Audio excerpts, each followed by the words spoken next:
Hey ladies and gentlemen, Wolf Crier here, and welcome to my Season 12 weekly recap. And this is week 3. Alright ladies and gentlemen, so what we do with this every single Friday night is we break down the leaderboards for the North American server.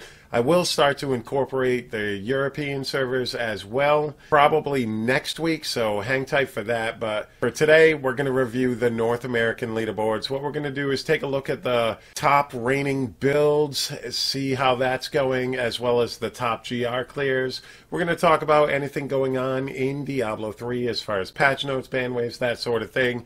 And then at the end of this, we're going to review how my Season 12 is going so far. Alright, so let's go ahead and dive right into the leaderboards. Let's start off with the Solo Barbarian.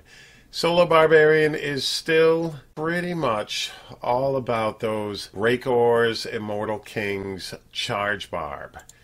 And yeah, it definitely looks like this is the build to beat. So far, nothing else has started to emerge as a second possibility.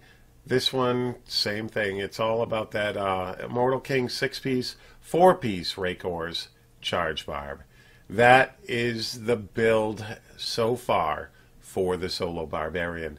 And so far it's cleared to 115, but you got to take that with a little bit of grain of salt. Number 2, guys, a 110. All right, we're going to go ahead and break down the Solo Crusader. Looks like Chainer also owns that one too with a 117.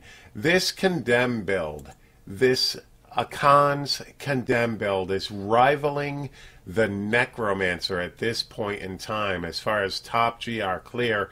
This is just absolutely crazy strong. This build also has some group applications as well, pretty much into GR 110 plus higher possibly. So that Akan's Condemn build is absolute beast mode for the Crusaders in Season 12.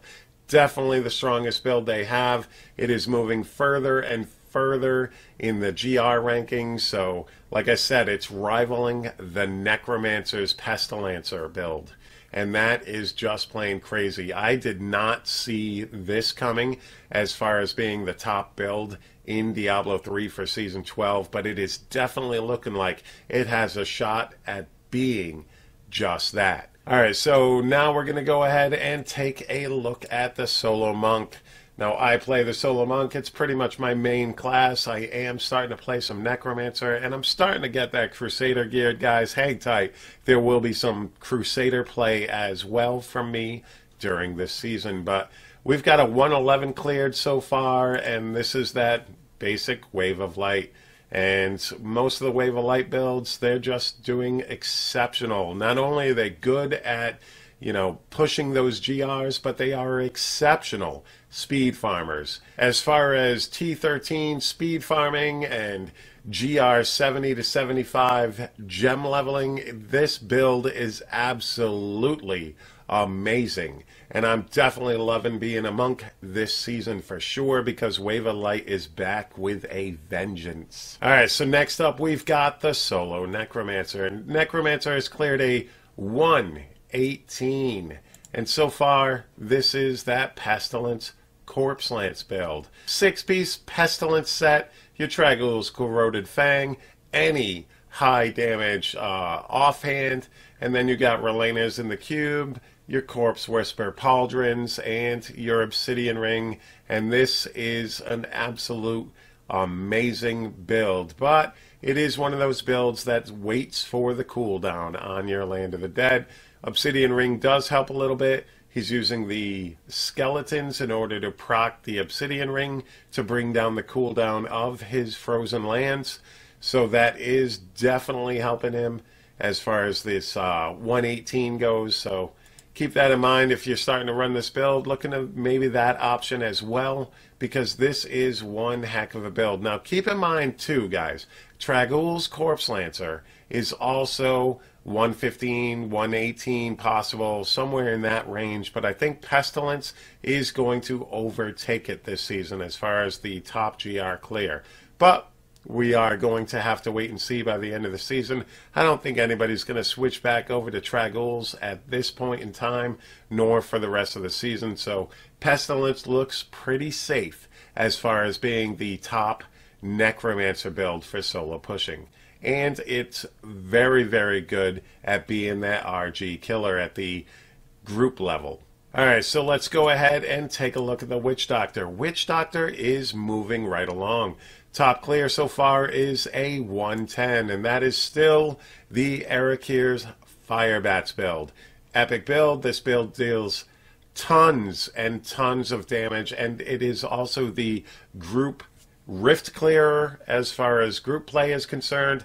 The Witch Doctor Erekir's Firebat just does absolutely amazing job of clearing a rift. So this is the go-to build for Witch Doctors, and it's most likely going to remain that way for the remainder of the season. And next up we have the Solo Wizard, and a 112 has been cleared by that Talrasha's Meteor build. Definitely looks like the Meteor build is the way to go, but you've also got to keep in mind that this Veers build has also cleared a 110, and that was about a week and a half ago, so this build could possibly clear even higher because the Paragon has improved, that sort of thing, maybe new gear, so this can push higher. Alright, let's take a look at that two-man leaderboards, and you're definitely still looking at a ZDPS Necro and a DPS Necro. That Rathma's Singularity Necro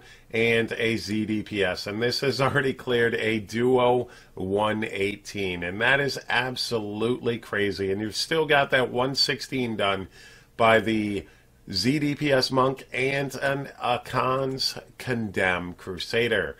So both builds are very capable of doing well over 116.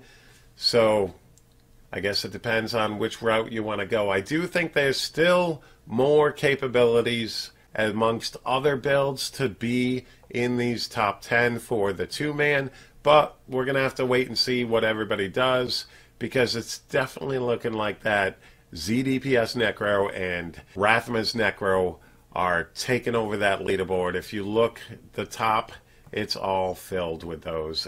That is how it's going this season. That two Necro setup is absolute beast mode. And it's pretty much just the speed farming build for the most part. You're already set up for it for those four-man speeds with the three Necros and the Barb. So it's easy to transition into that two-man pushing with that setup. Alright, we're going to go ahead and take a look at the three-man, and hopefully there's some more variations there. Yep, right now, right at the top of the leaderboards, we're looking at an Akan's Crusader, that Condemn build, mixed with a ZDPS Barb and a ZDPS Monk. That is absolutely awesome. That is good to see. That top three-man is a Crusader DPS, ladies and gentlemen. And then the next we've got that ZDPS Monk and Pestilence Corpse Lance build for the RG Killer, alongside a Witch Doctor Erekir's Firebats, capable of wrecking that rift also. So there's definitely some different setups that you can utilize for the three-man as well. So if you're looking to push three-mans, there's a few different ways to go. And that is pretty good news, because it mixes things up a little bit. At least on the two-man, three-man leaderboards, you're looking at a few different variations which are possible to break into that top 10. And that's pretty cool, if you ask me. All right. Last but not least, let's take a look at the four-man leaderboards, and you're just going to be looking at this for the remainder of the season. This is a 132 GR done 3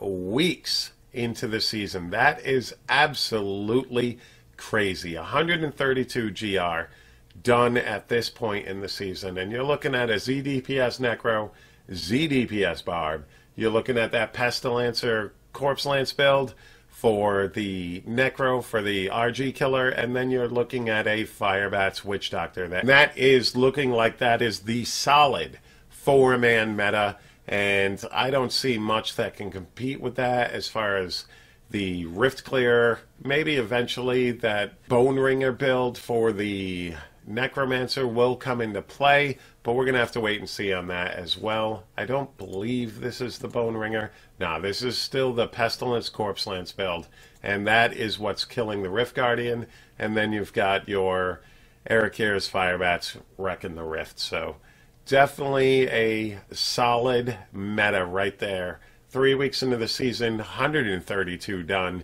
and it doesn't look like something else is going to break through as far as that goes. But we could be pleasantly surprised. We'll have to wait and see. Maybe Asian servers will start figuring something out, and then NA will copy it, and then we'll get to see a different type of meta. But if nothing changes anywhere else, this is going to stay the North American meta for the rest of the season. We'll have to wait and see, though, guys. Alright, so as far as anything going on in Diablo 3 so far, nope, not yet. As far as like any PTR notes or patch notes or anything like that coming out, so far we've got no word on that. There's also been no word on whether or not there will be a ban wave this season. I'm truly hoping there's going to be, because there are a lot of, let's say, people that are not playing by the rules, and they're pretty blatant about it, and it's a little disheartening to people who are actually trying to push the leaderboards, that sort of thing. And the stuff like Turbo HUD and botting, those are all helping them get to where they currently are and will propel them to the top of the leaderboards, that sort of thing. And a lot of people who aren't, you know, how do I put this, scumbags, don't use that sort of stuff, so they play legit, and they're unfortunately kept off the leaderboards like that, because when you're farming keys for 10 hours using a bot and somebody else has to spend that time actually physically farming the keys, you get a great big advantage. And that kind of sucks as far as that goes. I just wish that Blizzard would do a ban wave this season, and hopefully that comes to pass, because there's definitely some people not playing legit. I love looking at the leaderboards, I love breaking them down, I love taking a look at the different builds and stuff, but I want it to be fair for you guys, and hopefully something will be done. Either way, though, ladies and gentlemen, I am having a blast in Season 12. So far, I've completed a 101 GR, and just like I'm continually trying to do, I'm staying within 10 of the number 1 on the leaderboard, so that later on when I make my actual push, that I'm in a better position, and hopefully I can end top 100, which is my goal for this season. And so far it's definitely looking like that is a possibility, because I do plan on pushing as the season goes. I do plan on getting my Crusader going as well, and my Necro going, but I don't plan on pushing the Necro at all for the most part. I think I'm going to stick to pushing with the Monk, and maybe just screw around with the Necro and the Crusader. We'll have to wait and see on that. But either way, I'm having a blast this season, and I hope you guys are too. Let me know in that comment section down below what your top GR is so far this season. And let me know if you are enjoying Season 12 as much as I do. And ladies and gentlemen, please hit that like button, hit that subscribe button. And thank you so very much for taking the time out of your day to watch my video. I greatly appreciate it. And guys, don't forget, check out that link below if you want to support me on Patreon. Feel free to do that. It helps out a lot. So thank you very much for all the support, ladies and gentlemen. All my subs over on Twitch, all my Patreon patrons, and everybody here on YouTube who is subbed to me or watching this video. I greatly appreciate it, guys. Thank you so very, very much. And you guys have a fantastic day. Peace.